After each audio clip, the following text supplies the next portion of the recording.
अल्लाह बोलिए बोलिए, आप बोलेंगे तो बच्चे का हौसला बढ़ेगा।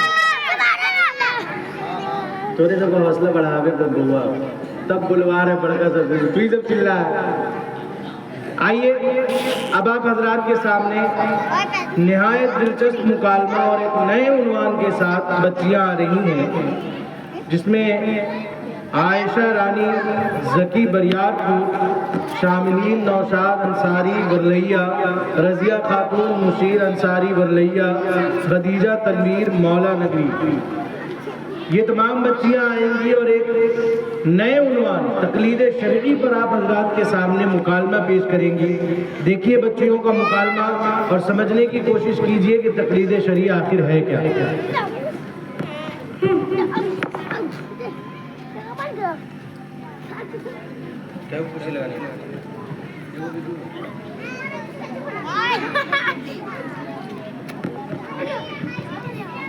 अस्सलाम वालेकुम, क्या हाल है?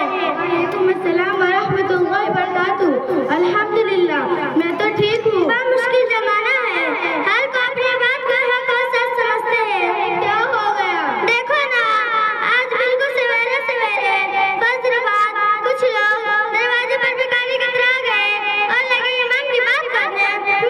बाहर आए दिन ईमान के ठेकेदार। वो कौन लोग थे? उनका क्या मकसद है? अरे वो तो तबलीग वाले थे। वो किस मजहब के लोग हैं और उनका क्या मकसद है? हाँ तो जाइए, लेकिन बात ऐसा करते हैं कि अच्छा जगह नाक काट लेते हैं। ये बात तो कुरान हदीस के खिलाफ होती है, ये अकल के खिलाफ। अरे बेचारे दिल क्या जाने कुरान और हदीस, लेकिन बात तो माकूल ही करते हैं। मानते भी है क्या? नहीं नहीं, ये तो मौजूदा साहब रसूल की तरह अपनी जान, अपना माल, अपना वक्त लोग में मजबूत होगा। ये तो नबी वाली सिफात पैदा करने वाली बात मालूम होती है। हमारे माँ तो ऐसे लोगों से दूरी रहने को बोलते हैं। क्यों?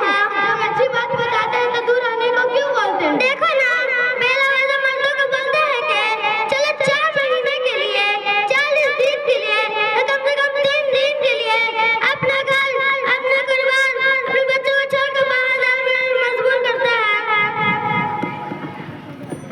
अस्सलाम वालेकुम, क्या बात है? कौन घर छोड़ने पर मजबूर करते हैं?